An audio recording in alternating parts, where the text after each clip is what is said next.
सोनीपत शहर की BO Manju Gupta promotion होकर बने हैं डिप्टी डीओ। बड़े हर्षोल्लास का जो है समा है और बधाई देने वालों का जो है तांता लगा हुआ है। और सबसे मेन जो खुशी की बात है, जो सोनीपत शहर के जाने माने एडवोकेट हैं अजय गर्ग जी, वो उनकी धर्मपत्नी हैं। आइए हम जो है आपकी जो है मंजू गुप्ता जी से रूबरू बात कराते हैं। हाँ जी, प्रमोशन हुई है, बड़ा खुशी का माहौल है जी, क्या कहेंगे जी आप? ये मेरे को सरकार के द्वारा एक नया मुझे इस फील्ड में आगे आने का मौका मिला है, तो मुझे खुशी हो रही है कि मुझे और इस एजुकेशन के क्षेत्र में, शिक्षा के क्षेत्र में और काम करने का एक अवसर मिला है।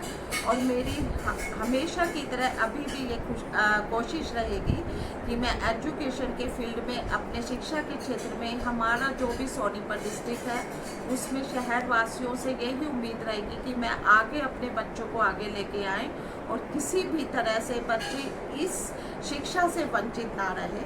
और जो भी हमारी शिक्षा मंत्री जी की हमसे अपेक्षाएं हैं, जो भी हमारा एजुकेशन डिपार्टमेंट की उसकी पॉलिसीज़ हैं, उनको केवल हम इम्प्लीमेंट ही ना करें, बल्कि मेरी कोशिश रहेगी कि उनको क्रियान्वित करते हुए, एक्शन लेते हुए उनको आगे बढ़ाएं, जिससे कि बच्चों का भविष्य और उज्जवल।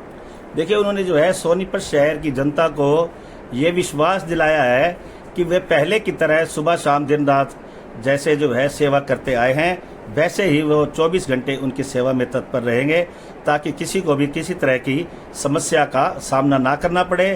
उनके जो पति हैं, मैंने अभी आपको बताया, जाने माने एडवोकेट हैं अजय गर्ग जी, वो भी हमारे साथ हैं। सर, आप भी जरा दो शब्द बताइए सर, बड़ा खुशी का जो है माहौल बना हुआ है आपके घर पर जो है।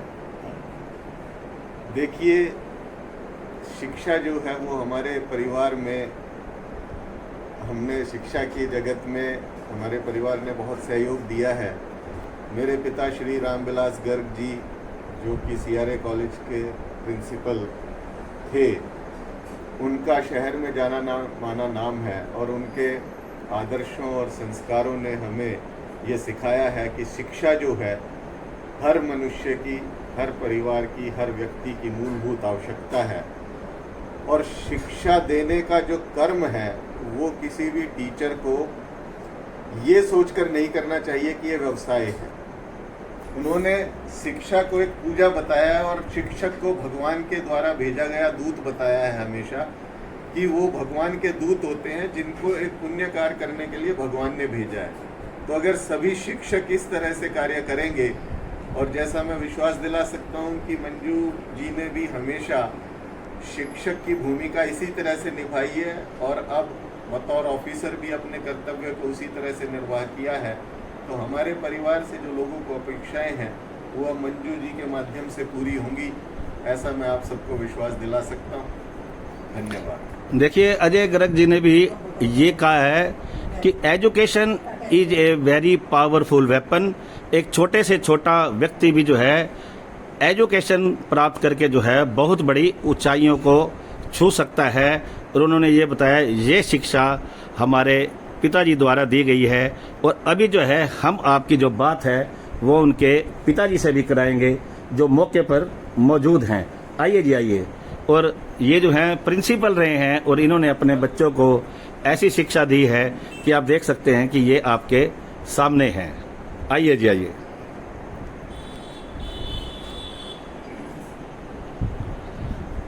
हाँ जी, आपके जो बच्चों ने जो है ऊंचाइयों को छुआ है और एजुकेशन के मामले में आप जो है प्रिंसिपल रहे हैं, ये एडवोकेट हैं, और आज जो है आपकी जो पुत्र वधू है वो डिप्टी डीओ बनी है जी, क्या कहेंगे जी आप?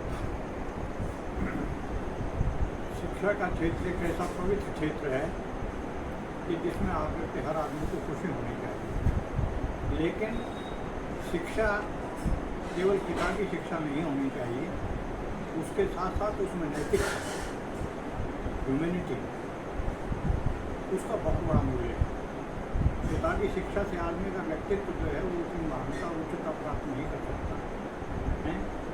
तो इसलिए, लेकिन उसके लिए टीचर को स्वयं वैसा बनना पड़ेगा। उसकी कथनी और करनी में कोई अंतर नहीं होना चाहिए।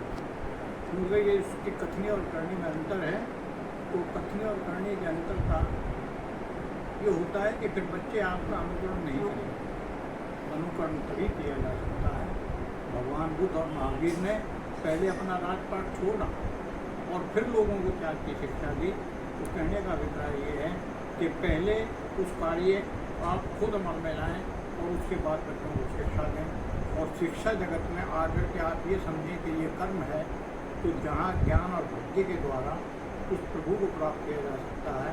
शिक्षा के क्षेत्र में जो कर्म है वो भी आपको उस प्रभु की प्राप्ति का जो उल्लास है, उसकी जो एक अनुभव है वो करते सकता है। लेकिन गुरुजी, आज की जो शिक्षा है केवल एक व्यवसाय बनकर रह गई है, इसके बारे में आप क्या कहेंगे? जो व्यवसाय के रूप में इसको लेते हैं, तो व्यवसाय जो है, क्योंकि उर्दू में शेर है कि मौत पर एक दिन मुअय्यन है, नींद रात में अगर नहीं आती तो आदमी को जब इस संसार छोड़ कर के जाएगा तो उसमें केवल उसको जो उसने इस जगत में कमाया है रुपए पैसे के रूप में, वो तो छोड़ करके जाना पड़ेगा। लेकिन उसने जो इज्जत पाई है वो हमेशा के लिए बरकरार रहेगी और वो आदमी इस प्रकार से संसार में अमर रहेगा।